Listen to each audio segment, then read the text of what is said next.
Hey guys, today we're back with another video, and today we're going to be talking about the Colorado State Rams, and let's get on to the video. So this year they started off 13-3, and they won their first 4 games versus Louisiana Tech, Wright State, at Northern Colorado, and versus Kansas City. And then they won the Hall of Fame Classic versus Boston College and number 8 Creighton, which is some good wins. Then they won versus their rival Colorado, which is also a really good team, and they won the Legends of Basketball Invitational versus Washington. And then they won versus Denver, and they took their first loss in the close game against St. Mary's.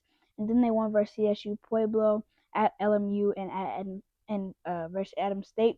And then they won versus a really good New Mexico team in their conference opener and took their second loss at a now 15-2 Utah State team. Then they lost in their second road game versus a really good Boise State team that's 12-4 now.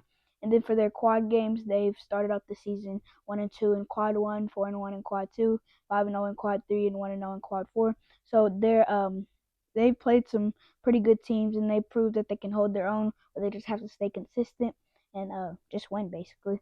And then the next game is versus Air Force at home, and Colorado State is going to be trying to bounce back, so I think that they will win, especially since Air Force is only 7-7.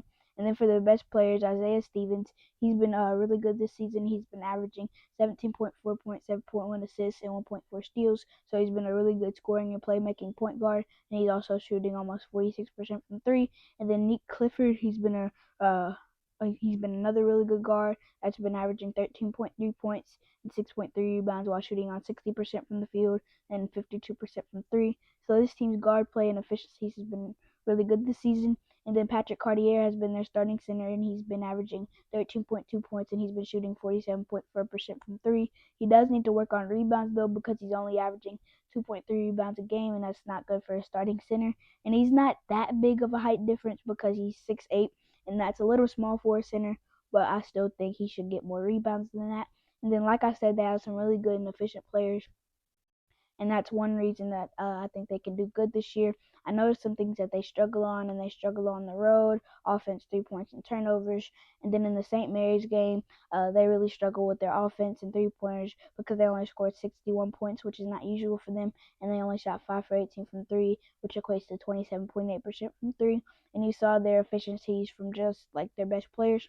And then in the Utah State game, they didn't really struggle with anything, but they were on the road, and that's always tough to win a game on the road. And then also in the Boise State game, it was a little bit of everything. They struggled with offense because they only scored 58 points, and they also struggled with 3-pointers um, because they shot 4 for 16, which is 25%.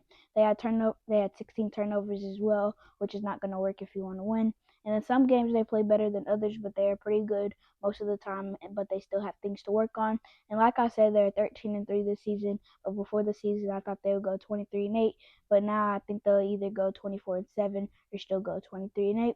And I always knew they had a really good team, and I think they have an even better team than I thought. And yeah, let's just see how they do in March Madness, because I think it's kind of like a lock for them to make it if they keep winning. And yeah, that's about it for this episode. Thank you guys for watching. Like and subscribe for more. And the next episode is Connecticut.